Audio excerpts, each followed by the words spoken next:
लंबे समय से प्रतीक्षित घग्गर पुल का आखिरकार उद्घाटन हो गया है। जी हां, हरियाणा के मुख्यमंत्री नयाब सिंह सैनी ने शनिवार को इस पुल का लोकार्पण किया। इस मौके पर स्थानीय विधायक, अधिकारी और बड़ी संख्या में लोग मौजूद रहे। बता दें कि मुख्यमंत्री नयाब सिंह सैनी ने कहा कि इस पुल के बनने से पंचकुला और आसपास के क्षेत्रों को बड़ी राहत मिलेगी, यातायात सुगम होगा और लोगों की आवाजाही में काफी सुविधा मिलेगी। सरकार का लक्ष्य है कि राज्य के हर हिस्से में बेहतर बुनियादी ढांचा उपलब्ध कराया जाए। बता दें कि उद्घाटन समारोह के दौरान पुल के निर्माण की गुणवत्ता और समय पर काम पूरा होने के लिए अधिकारियों की सराहना भी की है। और क्या कहा उन्होंने इस मौके पर, सुनिए इस रिपोर्ट में। आज पंचकुला में एक तो नए पुल का उद्घाटन हुआ है जो 20, 21, 25, 26 को रास्ते को और दूरियों को कम किया है। और उनको चंडीगढ़ जाना, एयरपोर्ट जाना, जीरकपुर जाना या किसी को बरवाला जाना है, बरवाले से किसी को यमुनानगर जाना है या रामगढ़ जाना है, इन लोगों की दूरियों को कम किया है। ये सरकार ट्रिपल इंजन की सरकार ये लोगों के जीवन को सरल और सुगम उनके रास्तों को करने का काम कर रही है।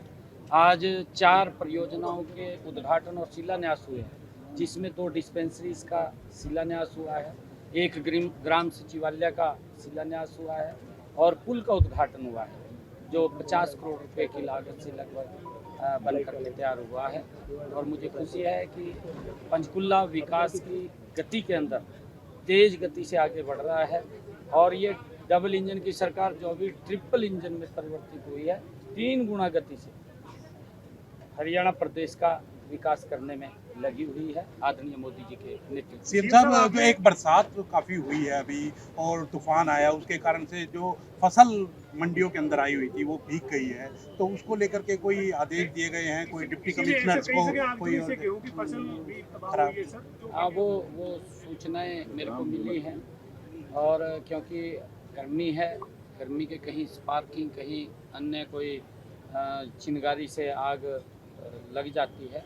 और मैं अपील भी करूंगा सभी किसान भाइयों से अवेयर रहें। आम नागरिक को भी मैं कहूंगा, क्योंकि फसल पक्की खड़ी है, कहीं पर भी इस प्रकार की अगर कोई आग दिखाई दे तो उसको तुरंत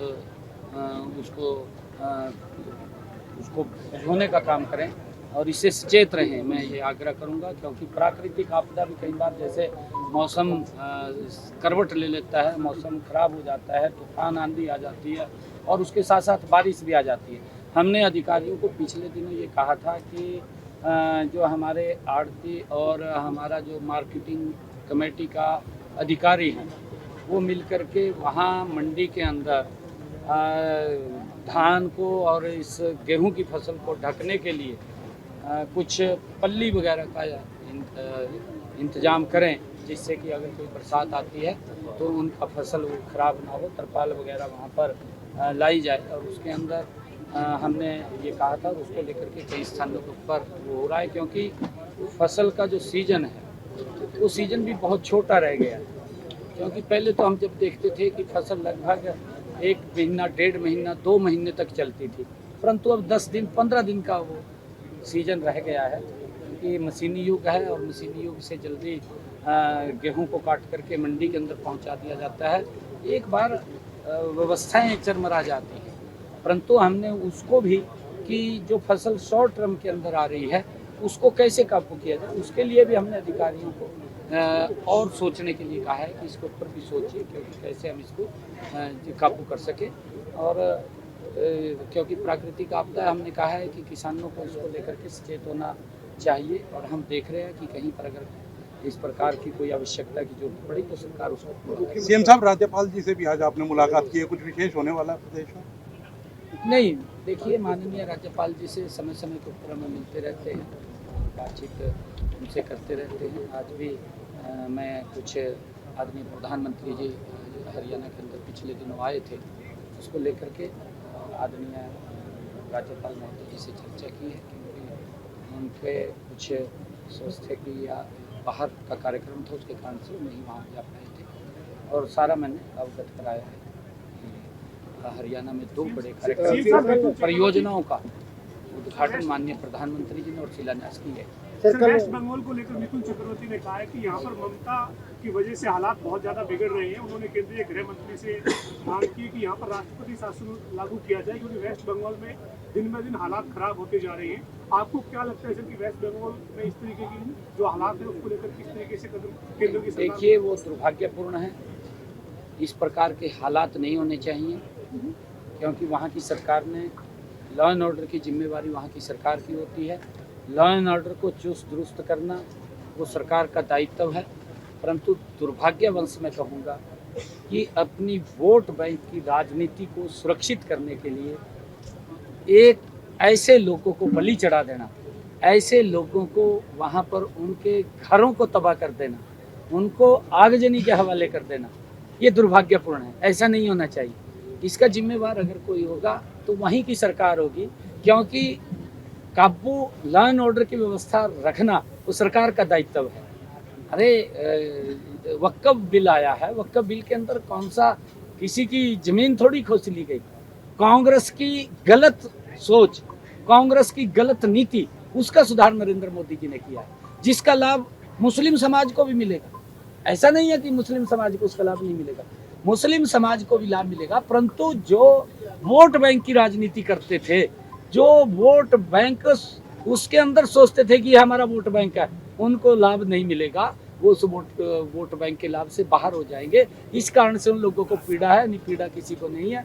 ये मुस्लिम समाज के हक में भी है, देश के हक में भी है। सीएम साहब, एजीएल और नेशनल हेराल्ड में जो सम्मन हुए कांग्रेस नेताओं को, उसको लेकर कांग्रेस पार्टी लगातार विरोध प्रदर्शन कर रही है। हरियाणा में भी किया और पूरे देश भर में प्रदर्शन कर रही है। आप कैसे देखते हैं कि जो सोनिया गांधी, राहुल गांधी, रॉबर्ट वाड्रा, उनको जब बुलाया जा रहा है? देखिए, कांग्रेस लगातार कंटिन्यूटी में तीसरे टर्म से बाहर है। आप देख रहे हैं देश के लोगों ने, क्योंकि कांग्रेस की जो भ्रष्टाचारी नीतियाँ थी, कांग्रेस की जो गरीब व्यक्ति को गरीब करने वाली नीति थी, कांग्रेस की जो लोगों के ऊपर देश के महंगाई थोपने वाली नीति थी, ये कांग्रेस की गलत नीतियों के कारण, और उन्होंने जो भ्रष्टाचार किए हैं, नेशनल हेराल्ड के अंदर जो भ्रष्टाचार हुआ है उसकी लंबे समय से जांच चल रही है। और समय समय के ऊपर जब भी वो कुछ उनको जानकारियां लेनी होती है, उनको बुला करके वो पूछते हैं, क्योंकि वो उसके अंदर बड़ा भ्रष्टाचार हुआ है और वो पीढ़ियों का भ्रष्टाचार है कांग्रेस का। कांग्रेस के लोग उसको दबाना चाहते हैं। वो तो आज भी ये सोचते हैं कांग्रेस के लोग कि हमारी सरकार है। भाई, हम 3 प्लान से बाहर हैं, अब थरी सरकार कहाँ है? आपने जो भ्रष्टाचार किए हैं, लोगों के ऊपर जो अत्याचार किए हैं, अब कोई ना कोई तो पूछेगा। इब केजरीवाल भी ये बात बोलता था, कहा जी राजनीतिक द्वेष से मेरे ऊपर कार्रवाई हो रही है। इब कांग्रेस भी यही बात कह रही है। ये राजनीतिक द्वेष से नहीं है, जो आपके कारनामे हैं, आपके जो क्रियाक्रम है, वो उसको ये ईडी देख रही है, उसको बताना चाहिए, प्रदर्शन थोड़ी करना चाहिए। मैं कांग्रेस के लोगों को कहना चाहूँगा कि राहुल गांधी को और उनको समझाएं जा करके, और ये कहें कि जो वो जानकारी मांग रहे हैं, वडेरा साहब हमारे तो हरियाणा में तो वडेरा ने जमीन का ख्याल करा, 2 रुपए की जमीन और वो 2000 करोड़ रुपए में बिक जा। भाई, कहीं ना कहीं तो कोई गड़बड़ा है यार, फिर बताना तो पड़ेगा ना। ऐसा थोड़ी है कि आंखा बंद करके बैठे सारे। हरियाणा वाले मामले, ये तो आज भी ये सोच रहे हैं कि हमारी जो सरकार है, हरियाणा वाले जो मामले सर, ये एजीएल फ्लोट वाला और या फिर जो रॉबर्ट वाड्रा डील वाले, गुड़गांव वाले, उन मामलों में भी जो जांच चल रही है कोर्ट में मामले। नहीं, देखिए, ये कोर्ट का मसला है। कोर्ट अपने तरीके से उसके ऊपर कार्रवाई कर रहा है, कोर्ट का मसला है। मुख्यमंत्री जी, लिंगानुपात को लेकर आप खुद जो है वो पूरे इस मामले का संज्ञान ले रहे हैं। मौजूदा समय में जो प्रदेश का लिंगानुपात है काफी चिंताजनक स्थिति में। अरे कहाँ चिंताजनक मेरे यार, कमाल कर दिया आपने भी। किसके कहने से कह रहे हैं आप ये बात? आप 2014 से पहले की स्थिति बताइए, आप उनको पूछिए 2014 से पहले क्या स्थिति थी। आज अगर कहीं पर भी कोई दिक्कत आती है, अभी पिछले दिनों यही पंचकूला के अंदर तो गाँव को सम्मानित किया है, वो तो आप दिखा नहीं रहे, वो तो आप बता नहीं रहे। कमाल कर रहे हैं आप, किसके कहने से बातें कर रहे हैं? 916 हो गया। हाँ, फिर किसके कहने से कर रहे हैं? अरे इसके अंदर सुधार हो रहा है, ऐसा नहीं है, गति से सुधार कर रहे हैं इसके अंदर। अगर आपके पास कोई ऐसी जानकारी है, सरकार संजीदगी से काम कर रही है, उसके ऊपर तुरंत कार्रवाई करेगी। आप बताइए ना, तुरंत कार्रवाई होगी। या तो सरकार कार्रवाई से भाग रही हो तब तो कहे।